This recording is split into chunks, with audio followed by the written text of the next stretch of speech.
날마다 쓰는 나의 신앙일기 TV 데일리 큐티 나무 향기입니다. 오늘은 3월 7일 화요일입니다. 오늘 함께 묵상할 성경 본문은 창세기 2장 9절에서 17절입니다. 여호와 하나님이 그 땅에서 보기에 아름답고 먹기에 좋은 나무가 나게 하시니 동산 가운데에는 생명나무와 선악을 알게 하는 나무도 있더라. 땅이 에덴에서 흘러나와 동산을 적시고 거기서부터 갈라져 네 근원이 되었으니 첫째 이름은 비손이라. 금이 있는 하윌라 온 땅을 둘렀으며 그 땅의 금은 순금이요 그곳에는 베들리엄과 호마노도 있으며 둘째 강의 이름은 기혼이라. 구스 온 땅을 둘렀고 셋째 강의 이름은 히데겔이라. 아수르 동쪽으로 흘렀으며 넷째 강은 유브라데더라.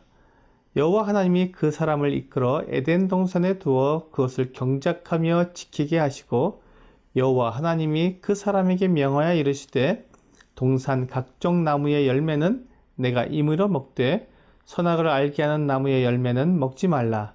내가 먹는 날에는 반드시 죽으리라 하시니라. 오늘 본문은 에덴 동산에 대해 말씀하고 있습니다. 에덴이라는 말은 영어로는 파라다이스, 즉 낙원이라는 뜻입니다. 영국의 시인 존 밀턴이 1667년 10권으로 펴낸 신락원이라는 서사시가 있습니다. 영어 원제는 Paradise Lost, 즉 잃어버린 낙원이라는 말입니다. 그 내용은 창세기에 나오는 아담과 하와의 타락으로 인해 에덴 동산에서 쫓겨나는 사건을 다루고 있습니다. 많은 사람들이 에덴 동산 사건을 동화 속 이야기처럼 여깁니다. 하지만 오늘 본문은 에덴 동산이 실제로 존재했고 그 증거로 에덴 동산의 위치를 정확히 말해주고 있습니다. 에덴 동산은 네 강의 근원이라고 말씀하십니다. 비손강과 기혼강과 히데겔강과 유브라데 강이 에덴 동산에서 시작된 강들입니다. 성경은 이렇게 에덴 동산의 위치를 정확히 기록하고 있습니다. 그런데 노아의 홍수 때 지형들이 바뀌어서 에덴 동산의 정확한 위치를 지금은 알 수 없게 되었습니다. 현대 여러 지질학자들과 성경학자들이 에덴 동산의 위치에 대해 오랜 연구 끝에 이라크 남쪽 지역을 에덴 동산이 있었던 지역이라고 말하고 있습니다. 에덴 동산 사건을 동화처럼 생각하는 이유는 아마도 동산 중앙에 있던 생명나무와 선악을 알게 하는 나무 때문인 것 같습니다.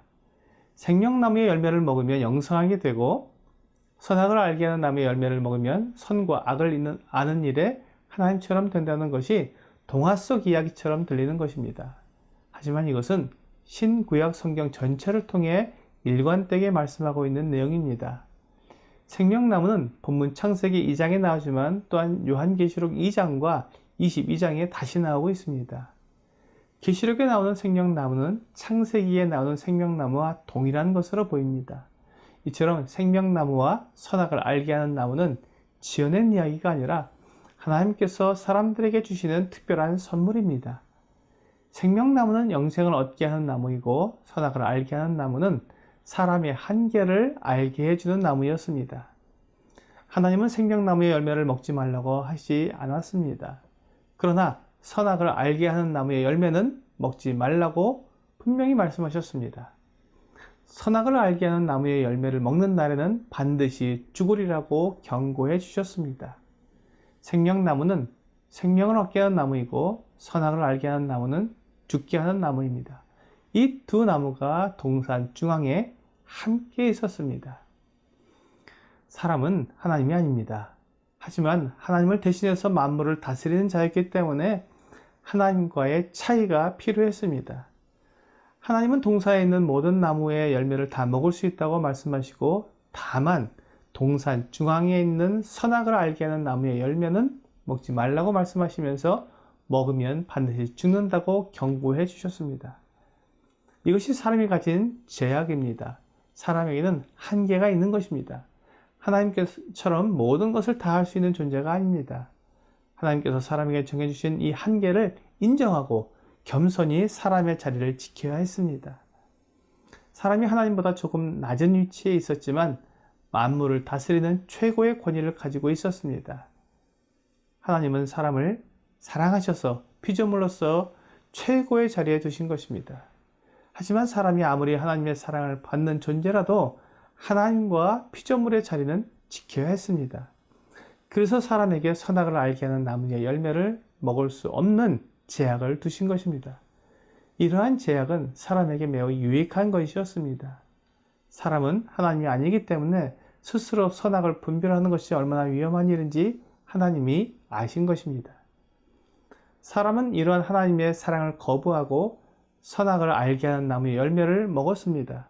그 결과 모든 사람은 다 죽게 되었고 사람들은 죄와 어둠과 다툼과 혼란 속에서 살게 되었습니다. 하나님이 금하신 선악을 알게 하는 나무의 열매를 먹은 결과는 너무나도 참담합니다. 그리고 피조물로서의 자리를 벗어나 하나님처럼 되려고 했던 사람의 욕심이 가져온 결과는 파멸뿐이었습니다. 하나님은 이렇게 끔찍한 결과가 일어날 것을 아셨기 때문에 먹지 말라고 경고하신 것입니다. 그러므로 하나님의 경고는 매우 유익한 것입니다.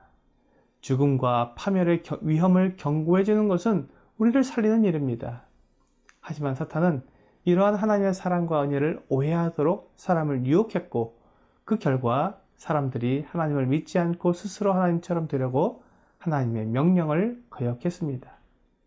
오늘의 적용 질문을 보겠습니다. 하나님께서 나에게 경고하시는 것을 저주라고 생각합니까?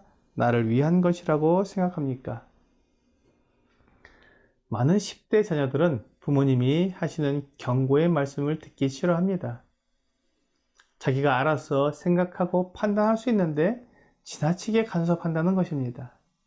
하지만 위험과 파멸의 길을 경고하는 것은 사람들에게 매우 유익한 것입니다. 부모님의 사랑과 관심을 이해하고 경고의 말씀을 듣고 주의를 하는 순종적인 자녀는 안전하게 사춘기의 시기를 보내게 될 것입니다.